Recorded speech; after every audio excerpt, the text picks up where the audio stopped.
എല്ലാവർക്കും നമസ്കാരം. ഈ വർഷത്തെ രാമായണ മാസ ആചരണ പരിപാടികളോടനുബന്ധിച്ച് കോട്ടയം തിരുനക്കര തൃക്കൈക്കാട്ട് സ്വാമിയാർ മഠം ശ്രീരാമ ഹനുമത് ദേവസ്ഥാനത്തിൽ പ്രവർത്തിക്കുന്ന പ്രസരം സംസ്കൃത സമാജത്തിലെ വിദ്യാർത്ഥികൾ അവതരിപ്പിക്കുന്ന രാമായണ പ്രഭാഷണ പരമ്പരയിൽ ഇന്ന് പ്രഭാഷണം അവതരിപ്പിക്കുന്നത് ശ്രീമതി ശൈലജ PS. വിഷയം ജടായു സ്തുതി. ഏറ്റവും സ്നേഹത്തോടും ആദരവോടും ബഹുമാനത്തോടും കൂടി ശൈലജ ടീച്ചറെ പ്രഭാഷണം അവതരിപ്പിക്കാനുമായിട്ട് ക്ഷണിക്കുന്നു. ശുക്ലാംബരധരം വിഷ്ണും ശശിവർണം ചതുർഭുജം പ്രസന്നവദനം ധ്യായേത് സർവവിഘ്നോപശാന്തയേ. രാമായ രാമഭദ്രായ രാമചന്ദ്രായ വേദസേ രഘുനാഥായ നാഥായ സീതായ പതേ നമഃ. മനോജവം മാരുതതുല്യവേഗം ജിതേന്ദ്രിയം ബുദ്ധിമതാമരിഷ്ഠം പാതാത്മജം വാനരയൂഥമുഖ്യം ശ്രീരാമദൂതം ശിരസാ നമാമി. സ്വാമിയാർ മഠത്തിലെ പൂജ്യരായ ഗുരുശ്രേഷ്ഠന്മാർക്കും ഏറ്റവും ആദരണീയരായ മധുച്ചേട്ടനും പരമേശ്വർജിക്കും മറ്റെല്ലാ സജ്ജനങ്ങൾക്കും എൻ്റെ വിനീതമായ നമസ്കാരം. കേൾക്കാമോ സാറേ? കേൾക്കാം. വീണ്ടും ഒരു കർക്കിടക മാസം സമാഗതമായിരിക്കുന്നു. ദക്ഷിണായനത്തിന്റെ ആരംഭം. മേഘങ്ങൾ സൂര്യനെ മറച്ചുകൊണ്ട് ധാരാളം ജലം വർഷിക്കുന്ന കാലം. അതേസമയം വെള്ളക്കെട്ടുകളും പകർച്ചവ്യാധികളും മറ്റ് ആരോഗ്യ പ്രശ്നങ്ങളും മനുഷ്യനെ അലട്ടുന്ന കാലം. കഷ്ടകാല സമയത്ത് നമ്മൾ സ്വാഭാവികമായി ഭഗവാനിലേക്ക് തിരിയുമല്ലോ. അതുകൊണ്ട് തന്നെ കർക്കിടക മാസം നമ്മൾ രാമായണ മാസമായി ആചരിക്കുന്നു. എല്ലാ ഗൃഹങ്ങളും രാമായണ ശീലുകളാൽ മുഖരിതമാകുന്നു. ആദ്യകാവ്യമായ രാമായണം ചമച്ചത്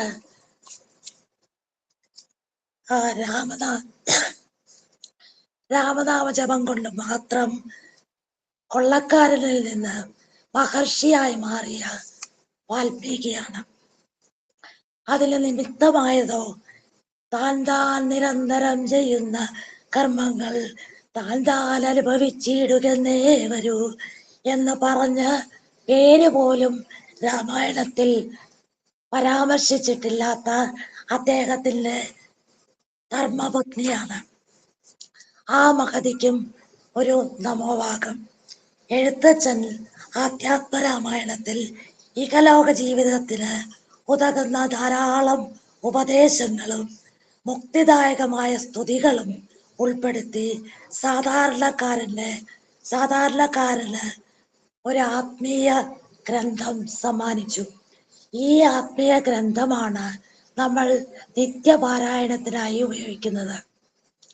കാരണം ജീവിത തത്വങ്ങളുടെയും കുടുംബ ബന്ധങ്ങളുടെയും പരമാത്മ തത്വത്തിന്റെയും മനോഹരമായ ആവിഷ്കാരമാണ് ഈ എഴുത്തച്ഛന്റെ ആധ്യാത്മരാമായണം. നമ്മൾക്കൊന്ന് രണ്ട് ഉദാഹരണം നോക്കാം. ഭോഗങ്ങളെല്ലാം ക്ഷണപ്രഭാചഞ്ചലം വേഗേന നഷ്ടമായുസ്സുമോർക്കനീ വന്യസന്തപ്ത ലോകസ്താംബു ബിന്ദുലാ സന്നിവം മർത്യജന്മം ക്ഷണമങ്കുരം ചക്ഷുശ്രവണകളസ്തമാം ദർദുരം ഭക്ഷണത്തിന് അപേക്ഷിക്കുന്നത് പോലെ കലാകിലാ പരിഗ്രസ്തമാം ലോകവും ആലോല ചേതസാ ഭോഗങ്ങൾ തേടുന്നു. ജീവിതത്തിന്റെ നശ്വരതയും അർത്ഥശൂന്യതയും സ്പഷ്ടമാക്കുന്ന ഈ കേൾക്കാമോ? സ്പഷ്ടമാക്കുന്ന ഈ വാക്കുകൾ കോപാകുലനായ ലക്ഷ്മണനോട് അയോധ്യാകാന്ഡത്തിൽ ലക്ഷ്മണ സാന്ത്വനം എന്ന ഭാഗത്തിലാണ്. അതുപോലെ കിഷ്കിന്ധാകാന്ഡത്തിൽ താരോപദേശം വളരെ ഭംഗിയായി നമ്മളെല്ലാം പാരായണം ചെയ്യേണ്ടതാണ്. ഈ ഉപദേശങ്ങളെല്ലാം ജീവിതത്തിലെ ഓരോ സന്നിഗ്ധ ഘട്ടത്തിലും ഒരു മനഃശാസ്ത്ര ഗ്രന്ഥം എന്ന പോലെ നമുക്ക് വഴികാട്ടിയായി വർത്തിക്കുന്നു. കൗസല്യാസ്തുതി, അഗസ്ത്യസ്തുതി, ജടായുസ്തുതി മുതലായ സ്തുതികൾ പരമാത്മ ചൈതന്യത്തെ മനസ്സിലാക്കുവാനും ആത്മീയ ഭാവം നമ്മളിൽ ഉണർത്തുവാനും വളരെയേറെ സഹായിക്കുന്നു. ദേവന്മാരും മനുഷ്യരും രാക്ഷസന്മാരും കുരങ്ങന്മാരും പക്ഷികളും പർവ്വതങ്ങളും നദികളും എന്നു വേണ്ട സർവചരാചരങ്ങളും രാമായണത്തിലെ കഥാപാത്രങ്ങളാണ്. മനുഷ്യനും പ്രകൃതിയും പരസ്പര പൂരകങ്ങളാണെന്നും പ്രകൃതിയില്ലാതെ മനുഷ്യന് നിലനിൽപ്പില്ല എന്ന ശാസ്ത്ര സത്യത്തെ രാമായണം നമ്മളെ ഉദ്ബോധിപ്പിക്കുന്നു. എന്റെ വിഷയം ആരണ്യകാണ്ഡത്തിലെ ജടായുസ്തുതിയാണ്. സമ്പാദിയും ജടായുവും ജ്യേഷ്ഠാനുജന്മാരായ രണ്ട് പക്ഷി ശ്രേഷ്ഠന്മാരാണ്. ഇവർ രണ്ടുപേരും രാമായണ കഥാഗതിയിൽ നിർണായകമായ പങ്കുവഹിക്കുന്നു. രാവണൻ സീതയെ അപഹരിച്ച് കൊണ്ടുപോകുന്നതില് ഏക ദൃക്സാക്ഷിയാണ് ജടായു. ജടായു എന്ന പക്ഷി ശ്രേഷ്ഠനെ നമ്മൾ രാമായണത്തിൽ 3 സന്ദർഭങ്ങളിലാണ് കാണുന്നത്. ആദ്യം ശ്രീരാമാദികൾ അഗസ്ത്യ മഹർഷിയോട് യാത്ര പറഞ്ഞ് അവർ പഞ്ചവടിയിലേക്ക് യാത്ര ചെയ്യുമ്പോഴാണ്. ഈ അവസരത്തിൽ മുനിഭക്ഷകൻ എന്ന് തെറ്റിദ്ധരിച്ച് ശ്രീരാമൻ ജടായുവിനെ വധിക്കുവാൻ ഉദ്യമിക്കുകയാണ്. ജടായു ആകട്ടെ അപ്പോൾ തന്നെ സ്വയം പരിചയപ്പെടുത്തുകയാണ്. പത്യനല്ലകം തവതാതന് ചെറുപ്പത്തിൽ എത്രയും ഇഷ്ടനായ വയസ്സനറിഞ്ഞാലും നിന്തിരുവടിക്കും ഞാൻ ഇഷ്ടത്തെ ചെയ്തിടുവൻ ഹന്തവ്യനല്ല ഭവത്ഭക്തനാം ജടായു ഞാൻ. ഈ സ്വയം പരിചയപ്പെടുത്തലിന് ഒരു ഭാവി പ്രവചന സ്വഭാവം കൂടിയില്ലേ? നിന്തിരുവടിക്കും ഞാൻ ഇഷ്ടത്തെ ചെയ്തിടുവൻ എന്നാണ് ജടായു പറയുന്നത്. രണ്ടാമത്തെ സന്ദർഭം സീതാപഹരണം നടത്തി രക്ഷപ്പെടുന്ന രാവണനോട് തന്റെ സകല ശക്തിയും എടുത്ത് പൊരുതുന്ന ജടായുവിനെയാണ് നമ്മൾ കാണുന്നത്. ജടായുവിന്റെ കരുത്തും പിന്നെ സ്വാമി ഭക്തിയും വെളിപ്പെടുത്തുന്നത് ഈ അവസരത്തിലാണ്. ഹാ ഹാ രാഘവ സൗമിത്രേ എന്നുള്ള ഭയം നിറഞ്ഞ സീതയുടെ നിലവിളി കേട്ടാണ് ജടായു എത്തുന്നത്. പട്ടി ഹോമദ്രവ്യം കട്ടുകൊണ്ടു പോകുന്നത് പോലെ എന്റെ സ്വാമിതൻ പത്നിയെ എവിടേക്കാണ് കൊണ്ടുപോകുന്നത് മൂഢാത്മാവേ എന്ന് ആക്രോശിച്ചുകൊണ്ടാണ് ജടായു വഴിമധ്യേ രാവണനെ തടയുന്നത്. ചിറകാർന്ന പർവ്വതം പോലെ എന്നാണ് എഴുത്തച്ഛൻ ജടായുവിനെ വിശേഷിപ്പിക്കുന്നത്. ജടായുവിന്റെ ചിറകടിയിൽ നിന്നുള്ള കാറ്റേറ്റ് സമുദ്രം പ്രക്ഷുബ്ധമാകുകയും പർവ്വതങ്ങൾ ഇളകുകയും ചെയ്തു അത്രയും ശക്തനായിരുന്നു ആ പക്ഷി. ഇവിടെ അതിബലവാനായ രാവണനെ അതേ വീറോടെ തന്നെ എതിർക്കുകയാണ് ജടായു. കാൽനഖങ്ങൾ കൊണ്ട് രാവണന്റെ വില്ല് നശിക്കുന്നു. കൂർത്ത ചുണ്ടുകൾ കൊണ്ടുള്ള ആക്രമണത്തിൽ തേർത്തടം തകരുന്നു. രഥത്തിൽ പൂട്ടിയ കുതിരകളെ കൊന്നുവീഴ്ത്തുകയും ചെയ്യുന്നു. രാവണൻ ഭയവിഹ്വലനാകുന്നു. അതിബലവാനായ താൻ വെറും ഒരു പക്ഷിയോട് ഇவ்விധം തോറ്റാൽ അത് തന്റെ കീർത്തിക്ക് തീരാ കളങ്കം തന്നെ ആകില്ലേ എന്നാണ് രാവണന്റെ ഭയം. അതിനാൽ രാവണൻ തന്റെ ചന്ദ്രഹാസത്താൽ ജടായുവിന്റെ ചിറകുകളെ അരിഞ്ഞു വീഴ്ത്തുന്നു. ശ്രീരാമനെ തന്റെ വിവരങ്ങളെല്ലാം ധരിപ്പിച്ച ശേഷം മാത്രമേ ജടായുവിന്റെ ജീവൻ ദേഹത്തോട് വെടിയൂ എന്ന് സീതാദേവിയിൽ നിന്ന് ജടായു അനുഗ്രഹവും വാങ്ങി. സ്വന്തം ജീവൻ ത്യജിച്ചും സ്വാമി പത്നിയെ രക്ഷിക്കാൻ കാണിച്ച ആ ത്യാഗം യഥാർത്ഥ ഭക്തിയുടെ അടയാളമല്ലേ? ദേവന്മാർ പോലും ഭയക്കുന്ന രാവണനോട് ഏറ്റുമുട്ടാൻ കാണിച്ച ധൈര്യം ഒരു യഥാർത്ഥ സുഹൃത്തിൻ്റെതല്ലേ? ഇനി മൂന്നാമത്തെ സന്ദർഭം. സീതാദേവിയെ തേടി രാമലക്ഷ്മണന്മാർ കാട്ടിലൂടെ ഇങ്ങനെ വിഷമിച്ച് ദുഃഖത്തോടെ സഞ്ചരിക്കുമ്പോൾ തകർന്നു കിടക്കുന്ന ഒരു രഥവും സമീപത്തായി ഒരു ഘോര രൂപവും കാണുന്നു. ശ്രീരാമന് ജടായുവിനെ മനസ്സിലാക്കാൻ സാധിച്ചില്ല. കാരണം ഈ അവസ്ഥയെ ഇപ്പോൾ ജടായു തുലോം വ്യത്യസ്തമായാണല്ലോ ഇരിക്കുന്നത്. രാവണനോട് ഏറ്റുമുട്ടി തന്റെ ചിറകുകളൊക്കെ നഷ്ടപ്പെട്ട് രക്തത്തിൽ കുളിച്ച് രൂപം പോലും തിരിച്ചറിയാൻ പറ്റാത്ത തരത്തിൽ. കാളിദാസൻ രഘുവംശത്തിൽ പറയുന്നു, പ്രാണങ്ങളെ കണ്ഠത്തിൽ പിടിച്ചിരിക്കുന്ന അവസ്ഥയിലാണ്. അതായത് മൃതപ്രായനാണ്. രാക്ഷസൻ എന്ന് കരുതി വധിക്കാനടുത്ത രാമനോട് താൻ ശ്രീരാമ താൻ ദശരഥ മിത്രനാണെന്നും ശ്രീരാമ ഭക്തനാണെന്നും വീണ്ടും ജടായു ഓർമ്മിപ്പിക്കുന്നു.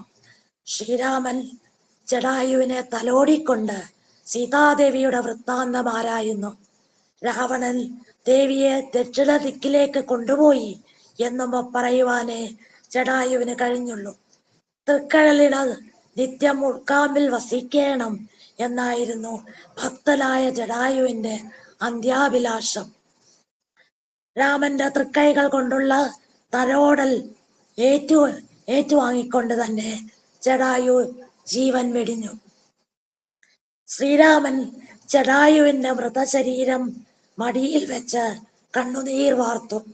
ലക്ഷ്മണൻ ഒരുക്കിയ ചിതയിൽ ദഹിപ്പിച്ച് ഒരു മനുഷ്യന് നൽകുന്നത് പോലെ ഉദകക്രിയകൾ ഉൾപ്പെടെ എല്ലാ അന്ത്യകർമ്മങ്ങളും അനുഷ്ഠിച്ചു. ആദരവോടെ ഇഹലോകത്തിൽ നിന്ന്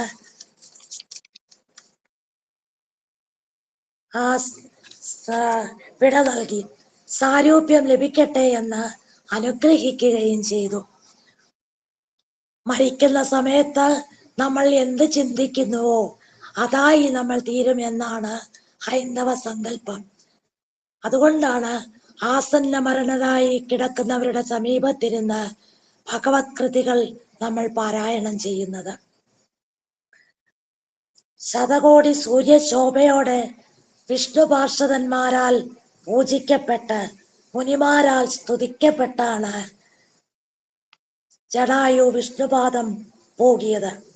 ആ സന്ദർഭത്തിൽ അതീവ തേജസ്സോടെ വിളങ്ങിയ ജടായു ശ്രീരാമനെ തൊഴുതു വണങ്ങി ഭക്തിയോടെ സ്തുതിച്ചു. ഇതാണ് വിഖ്യാതമായ ജടായു സ്തുതി. അതായത് ഭഗവാന്റെ സാമീപ്യത്തിൽ സാരൂപ്യം നേടിയ ജടായു ഭഗവാന്റെ ഗുണങ്ങളെയും ധ്യാനയോഗ്യമായ രൂപത്തെയും വർണ്ണിക്കുന്ന 11 ശ്ലോകങ്ങളാണ് ജടായു സ്തുതി. ഈ സ്തുതി വളരെ വിശേഷപ്പെട്ടതാണ്. കാരണം ഭഗവാന് വേണ്ടി ജീവൻ വെടിഞ്ഞ് അദ്ദേഹത്തിൽ നിന്ന് സാരൂപ്യം നേടിയ ശേഷമുള്ള ഭക്തി നിർഭരമായ സ്തുതിയാണ് ജടായു സ്തുതി. ഓരോ ശ്ലോകവും ഒരു പൂർണ്ണ സ്തുതി തന്നെയാണ്. നമുക്കിനിയും ഈ 11 ശ്ലോകങ്ങളും അതിന്റെ അർത്ഥങ്ങളും കൂടി ഒന്ന് നോക്കാം. ഒന്നാമത്തെ ശ്ലോകം: അഖണ്ഡ്യഗുണം ആദ്യമവ്യയം അപ്രമേയം അഖില ജഗൽ സൃഷ്ടിസ്ഥിതി സംഹാരമൂലം പരമം പരാപരമാനന്ദം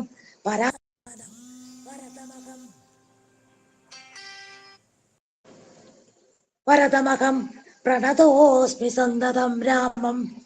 അനേകം ഗുണങ്ങളുള്ളവനും ആദ്യനും അളന്ന് തിട്ടപ്പെടുത്താൻ കഴിയാത്തവനുമായ, അതാണ് അപ്രമേയൻ, എല്ലാ ലോകങ്ങളുടെയും സൃഷ്ടി, സ്ഥിതി, നാശം എന്നിവയ്ക്ക് കാരണഭൂതനായ അത്യുത്കൃഷ്ടനായ ആനന്ദ സ്വരൂപനായ പരമാത്മാവായ വരദായകനായ ഈ ശ്രീരാമ പ്രഭുവിനെ ഞാനിതാ നമസ്കരിക്കുന്നു, എപ്പോഴും നമസ്കരിക്കുന്നു. ഈ രണ്ടാമത്തെ ശ്ലോകം നോക്കാം. മഹിത കടാക്ഷ വിക്ഷപിതാമരശുചം രഹിതാവതി സുഖം ഇന്ദിരാമനോഹരം ശ്യാമളം ജടാമകുടോജ്വലം ചാപശര കോമളകരാംബുജം ഈഡിതം ശതരവിഭാസുരം അഭീഷ്ടപ്രദം ശരണദം. ശ്രേഷ്ഠമായ കടാക്ഷം കൊണ്ട് ആണ് മഹിത കടാക്ഷം. ദേവന്മാരുടെ ദുഃഖം അകറ്റുന്നവനും, എപ്പോഴും ഭഗവാൻ ദേവന്മാരുടെ ദുഃഖം അകറ്റുന്നവനാണ്. പാലാഴി മതന സമയത്തും നമ്മൾ അത് കാണുന്നതാണ്. കൂർമ്മമായി അവതരിച്ച് മന്ദരപർവ്വതത്തില് പൊക്കുന്നത്, അതും ദേവന്മാർക്ക് വേണ്ടിയാണ്. പിന്നെ ഇപ്പോ രാവണനെ വധിക്കാനായിട്ട് അവതാരം എടുത്തതും ദേവന്മാരുടെ ദുഃഖം ശമിപ്പിക്കാൻ വേണ്ടിയാണല്ലോ. പിന്നെ രഹിതാവധി സുഖം, അതിരറ്റ സുഖത്തോടു കൂടിയവനും, ഇന്ദിരാമനോഹരം, ലക്ഷ്മി ദേവിയുടെ മനസ്സിനെ ആകർഷിക്കുന്നവനും, ശ്യാമളം ജടാമകുടോജ്വലം, കറുപ്പു നിറമുള്ളവനും, ജടാമകുടങ്ങൾ കൊണ്ട് ശോഭിക്കുന്നവനും, കോമളമായ താമര പോലുള്ള കരങ്ങളിൽ വില്ലും അമ്പും ധരിച്ചവനും. ഇവിടെ ധ്യാനയോഗ്യമായ ഒരു ഭഗവാന്റെ ഒരു രൂപം കൂടെ നമ്മിലെത്തിക്കുകയാണ് ജടായു. ശ്യാമളം ജടാമകുടോജ്വലം ചാപചര കോമളകരാംബുജം ഈഡിതം ശതരവിഭാസുരം അഭീഷ്ടപ്രദം ശരണദം. 100 സൂര്യന്മാരുടെ ശോഭയുള്ളവനും അഭീഷ്ടദായകനും ശരണാഗതർക്ക് ശരണം തരുവാൻ യോഗ്യനുമായ ഈ ശ്രീരാമപ്രഭുവിനെ ഞാൻ എപ്പോഴും നമസ്കരിക്കുന്നു. ശ്ലോകം 3. ഭുവനകമനീയ രൂപമീഡിതം ശതരവിഭാസുരമഭീഷ്ടപ്രദം ശരണദം സുരപാദവമൂലരചിത നിലയനം സുരസഞ്ജയ സേവ്യം പ്രണതോസ്മ്യഹം രാമം.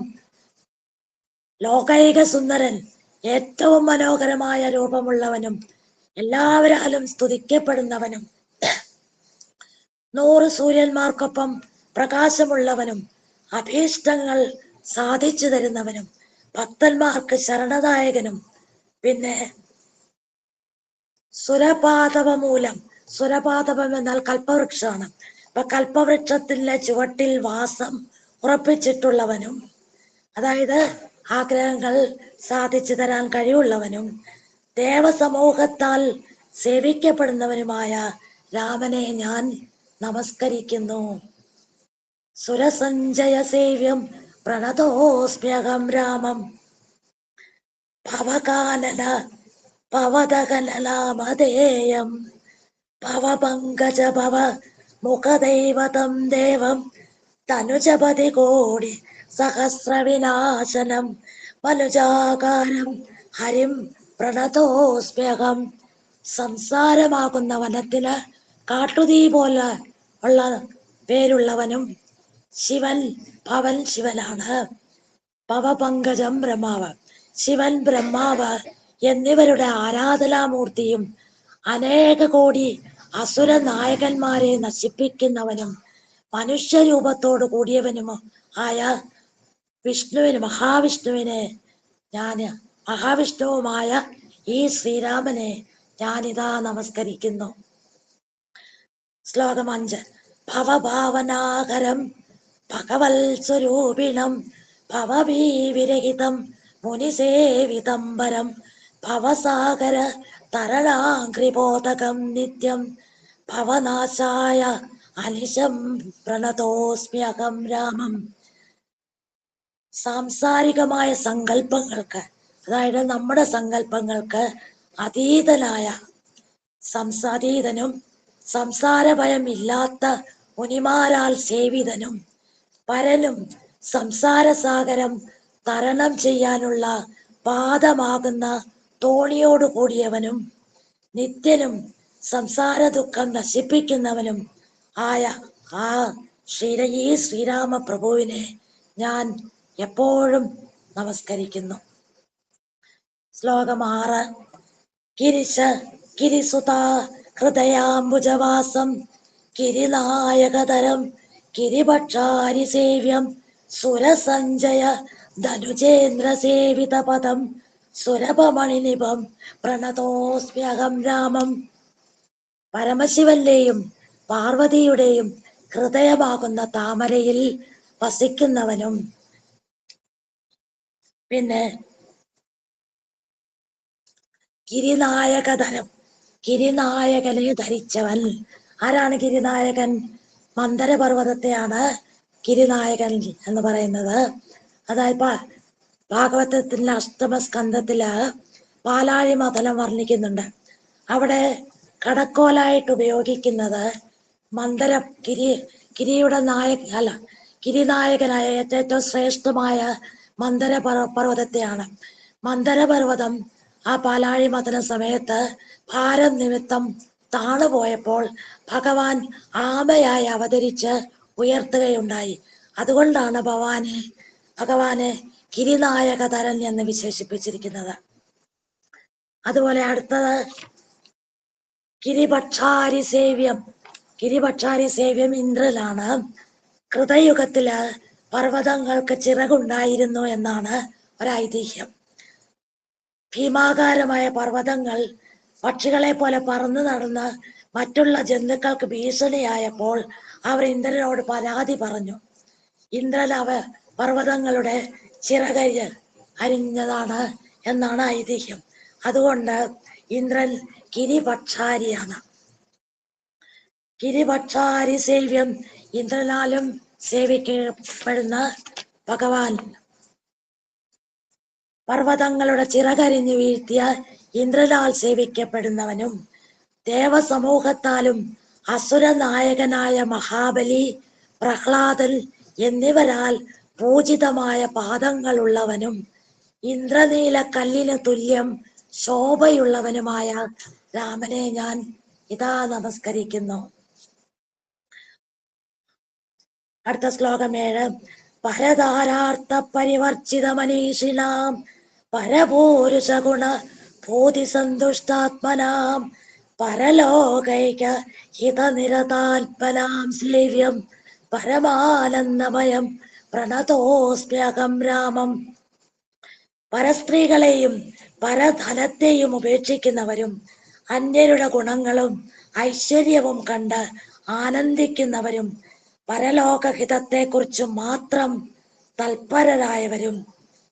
തൽപരരായവരാലും സേവിക്കപ്പെടുന്നവനും പരമാനന്ദ സ്വരൂപനുമായ ഈ ശ്രീരാമ ഭഗവാനെ ഞാൻ നമസ്കരിക്കുന്നു. ശ്ലോകം 8. സ്മിത സുന്ദര വികസിത വക്രാംബോരുകം സ്മൃതിഗോചരമസിതാംബുധകളേപരം സിതപങ്കജചാരുനയനം രഘുവരം ക്ഷിതിനന്ദിനീവരം പ്രണതോസ്മ്യഹം രാമം. പുഞ്ചിരി കൊണ്ട് മനോഹരമായി വിടർന്ന മുഖപങ്കജത്തോടു കൂടിയവനും സ്മൃതിക്ക് വിഷയമായവനും കാർമേഘം പോലെ നിറമുള്ള ശരീരത്തോടു കൂടിയവനും വെള്ളത്താമര പോലെ മനോഹരമായ കണ്ണുകളുള്ളവനും ഭൂപുത്രിയായ സീതയുടെ നാഥനുമായ ഈ രഘുവരനെ ഞാനിതാ നമസ്കരിക്കുന്നു. ഇവിടെ അസിതാംബുധ കളേബരം, കറുത്ത മേഘങ്ങളാണ് അസിതാംബുധം. അതേസമയം സിതപങ്കജചാരുനയനം, സിതയുടെ അർത്ഥം വെള്ള എന്നാണ്. അപ്പൊ സിതപങ്കജചാരുനയനം, വെള്ള താമര പോലെ ഉള്ള കണ്ണുകളുള്ളവൻ എന്നാണ്. ശ്ലോകം 9. ജലപാത്രൗകസ്ഥിതരവിമണ്ഡലം പോലെ സകല ചരാചര ജന്തുക്കളുള്ളിൽ വാഴും പരിപൂർണാത്മാനം അദ്വയം അവ്യയം ഏകം പരമം പരാപരം പ്രണതോസ്മ്യഹം രാമം. ജലപാത്രങ്ങളിലെല്ലാം പ്രതിഫലിക്കുന്ന ഒരേ സൂര്യബിംബം പോലെ സകല ചരാചരങ്ങളുടെയും ഉള്ളിൽ വാഴുന്നവനും പരിപൂർണ ആത്മാവും അദ്വയനും അവ്യയനും ഏകനും പരാപരനുമായ രാമനെ ഞാനിതാ നമസ്കരിക്കുന്നു. ശ്ലോകം 10. വിധി മാധവ ശംഭുരൂപേ രൂപഭേദേന ഗുണത്രിതയ വിരാജിതം കേവലം വിരാജന്തം ത്രിദശമുനി ജലസ്തുതം അവ്യക്തമാജം ക്ഷിതിജാ മനോഹരം പ്രണതോസ്മ്യഹം രാമം. ബ്രഹ്മാവ് രജോ ഗുണത്താൽ സൃഷ്ടിക്കുന്നു. മഹാവിഷ്ണു ആവട്ടെ സത്വഗുണത്താൽ സംരക്ഷിക്കുന്നു. ശിവൻ തമോ ഗുണത്താൽ സംഹരിക്കുന്നു. ബ്രഹ്മാവ്, വിഷ്ണു, ശിവൻ എന്നീ രൂപഭേദങ്ങളോടെ ഗുണത്രയത്താൽ ശോഭിക്കുന്നവൻ ഈ പരമാത്മാവായ ശ്രീരാമൻ തന്നെയാണ്. ദേവന്മാർ, മുനിമാർ എന്നിവരാൽ സ്തുതിക്കപ്പെടുന്നവനും അവ്യക്തനും ജന്മമില്ലാത്തവനും സീതാമനോഹരനുമായ ശ്രീരാമനെ ഞാനിതാ നമസ്കരിക്കുന്നു. ശ്ലോകം 11. മന്മഥ ശതകോടി സുന്ദര കളേബരം ജന്മനാശാദിഹീനം ചിന്മയം ജഗന്മയം നിർമ്മലം ധർമ്മകർമാധാരം അഭ്യനാധാരം നിർമ്മമം ആത്മാരാമം പ്രണതോസ്മ്യഹം രാമം. കാമദേവൻ തന്നെ വളരെ സുന്ദരനാണ്. അസംഖ്യം കാമദേവന്മാർക്ക് തുല്യമായ സുന്ദര ശരീരമുള്ളവനും ജനന മരണാതിരഹിതനും ജ്ഞാനസ്വരൂപനും ജഗന്മയനും നിർമ്മലനും കൽമഷമില്ലാത്തവൻ ധർമ്മകർമ്മങ്ങൾക്ക് ആധാരമായിട്ടുള്ളവനും എന്നാൽ സ്വയം ആധാരമില്ലാത്തവനും നിർമ്മലനും ആത്മാരാമനും. ആത്മാരാമൻ കൊണ്ട് ഉദ്ദേശിക്കുന്നത് എല്ലാ ആത്മാവിലും രമിക്കുന്നവനുമായ ശ്രീരാമനെ ഞാനിതാ പ്രണമിക്കുന്നു.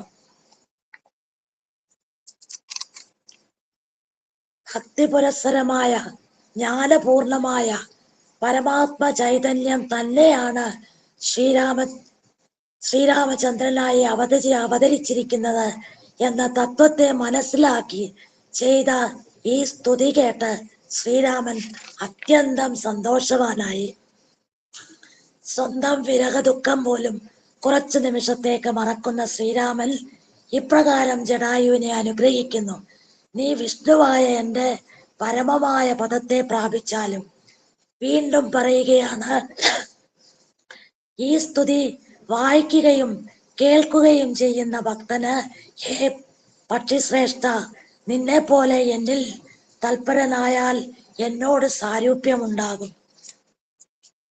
വിഷ്ണു സാരൂപ്യം നേടി നിർമ്മലമായ രാമനാമം ജപിക്കുന്ന ജനങ്ങളെ പോലെ ബ്രഹ്മാവിനാൽ പൂജിക്കപ്പെടുന്ന പദത്തെ പ്രാപിച്ചു. അയോധ്യാകാന്ഡത്തിൽ വാൽമീകി ശ്രീരാമനോട് പറയുന്നു, സന്തുഷ്ടരും സമദർശികളും സകല ജന്തുക്കളിലും ദ്വേഷമില്ലാത്ത മനസ്സോടു കൂടിയവരും ശാന്തരായി ഭജിക്കുന്നവരുടെയും മനസ്സ് അങ്ങേക്ക് സുഖവാസത്തിനുള്ള ഭവനമാണ്. നമുക്കെല്ലാവർക്കും ഭഗവാന് വാസയോഗ്യമായ ഒരു മനസ്സുണ്ടാവട്ടെ എന്ന് ആത്മാർത്ഥമായി പ്രാർത്ഥിച്ചുകൊണ്ട് എന്റെ വാക്കുകൾ ഭഗവത് പാദത്തിൽ സമർപ്പിക്കുന്നു. എല്ലാവർക്കും നന്ദി, നമസ്കാരം. കായേന വാചാ മനസേന്ദ്രിയൈർവാ ബുദ്ധ്യാത്മനാ വാ പ്രകൃതേ സ്വഭാവാത് കരോമി യദ്യത് സകലം പരസ്മൈ നാരായണായേതി സമർപ്പയാമി. ഇത്രയും സമയം ഭക്തി നിർഭരമായ ഒരു പ്രഭാഷണം, അതിന് സമയം കണ്ടെത്തി നമ്മുടെ ഈ വേദിയെ ധന്യമാക്കിയ ശൈലജ ടീച്ചർ എല്ലാവിധത്തിലുള്ള അനുഗ്രഹം ഭഗവാൻ നൽകട്ടെ. ഞങ്ങളുടെ എല്ലാവരുടെയും സന്തോഷം അറിയിക്കുന്നു. വളരെ നന്ദി സാർ. ചേട്ടാ, ഇന്നലെ കേശവചന്ദ്ര സാറിന്റെ പ്രഭാഷണം കഴിഞ്ഞിട്ട് ഞാൻ ശൈലജ ടീച്ചറെയും അനുസ്മരിച്ചിരുന്നു. അതെ സാർ, കേട്ടിരുന്നു. രാമതത്വം എന്തെന്നറിഞ്ഞ് ഗൃഹസ്ഥാശ്രമം അനുഷ്ഠിക്കുന്നവരാണ് രണ്ടുപേരും. ഞാൻ ടീച്ചറുടെ പാദങ്ങൾ നമസ്കരിക്കുന്നു. ജടായുസ്തുതി അതിൻ്റെ അന്തസത്ത മാത്രമല്ല ടീച്ചർ പറഞ്ഞ് പഠിപ്പിച്ചത്. ധർമാനുസൃതമായിട്ട് എല്ലാ കർമ്മങ്ങളും അനുഷ്ഠിച്ച് ഏത് സന്ദർഭത്തിലും ധർമ്മത്തിന് വേണ്ടി നിലകൊള്ളണം. അതായിരിക്കണം ജീവിതഗതി. ലോകത്തിന് ഇത് തന്നെ അതിനായി നമുക്ക് രാമായണം പഠിക്കാം, ശീലിക്കാം. അങ്ങനെ നമ്മളുടെ രാമരാജ്യം ലോകം അറിയട്ടെ. അവനവന്റെ സ്വധർമ്മം നിറവേറ്റി എല്ലാവർക്കും സന്തോഷത്തോടെ സുരക്ഷിതമായി ജീവിതം നയിക്കാനുള്ള പദ്ധതിയാണ് രാമചരിതം.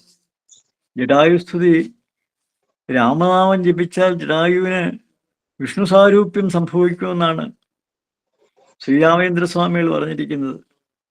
അതിൻ്റെ മഹത്വം എത്രമാത്രം ഉണ്ടെന്ന് നമുക്ക് മനസ്സിലാക്കാവുന്നതേ ഉള്ളൂ.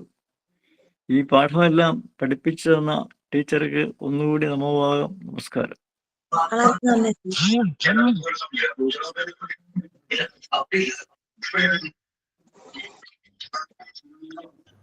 ടീച്ചറെ വളരെ നന്നായിരുന്നു. വാക്കുകൾക്ക് അതീതമായ നന്ദി. ടീച്ചറെ താങ്ക് യു. ആരാ ഒരാള് ഒന്ന് മ്യൂട്ട് ചെയ്യണം. MS എന്നുള്ള ആളൊന്ന് മ്യൂട്ട് ചെയ്യണേ. മറ്റുള്ളവർ പറയുന്നത് കേൾക്കുന്നില്ല. ആരുടെ അത്?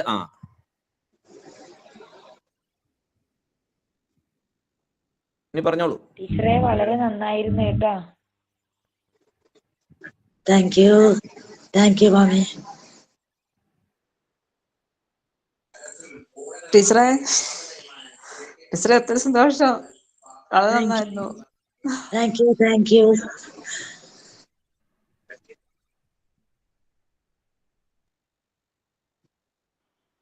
സ്വതവേ മുഖകാന്തിയുള്ള ടീച്ചർ ജടായുസ്തുതിയും കൂടെ വിശദീകരിച്ചപ്പോൾ ആ ചൈതന്യം ഒന്നും കൂടി വർദ്ധിച്ചതായിട്ട് എനിക്ക് തോന്നുന്നു. വളരെ നല്ല പ്രഭാഷണമായിരുന്നു. നന്ദി. വളരെ നന്ദിയാണ് നല്ല വാക്കുകൾക്ക്. വളരെ വിസ്തരിച്ച് പറഞ്ഞ ശൈലജാച്ചി വളരെ നന്നായിരുന്നു. ഭഗവാന്റെ സ്തുതി വളരെ വിസ്തരിച്ച് പറഞ്ഞായിരുന്നു. വളരെ നന്നായിരുന്നു. Thank you. God bless you. നമുക്ക് നാളത്തെ പരിപാടി നോക്കാം. നാളെ പ്രസരം സംസ്കൃത വിഭാഗത്തിന്റെ വിദ്യാർത്ഥിനിയായ MS മൈഥിലിയാണ് വലിയവരുടെ വിഭാഗത്തിലെ പ്രഭാഷണം നടത്തുന്നത്. വിഷയം ശബര്യാശ്രമ പ്രവേശം. കുട്ടികളുടെ ഭാഗത്തു നിന്ന് നാളെ ശിവാനി, കാർത്തിക്, ശ്രേയസ് 3 പേരാണ് പങ്കെടുക്കുന്നത്. കാർത്തിക്കും ശ്രേയസും ഏകശ്ലോകി രാമായണം പാരായണം ചെയ്യും. ശിവാനിയാണ് നാളെ കഥ പറയുന്നത്. എല്ലാവരും നേരത്തെ തന്നെ എത്തി കുട്ടികളെ അനുഗ്രഹിക്കുക, വലിയ ആൾക്കാരെ പ്രോത്സാഹിപ്പിക്കുക. എല്ലാവർക്കും നമസ്കാരം. നാളെ വീണ്ടും കാണാം.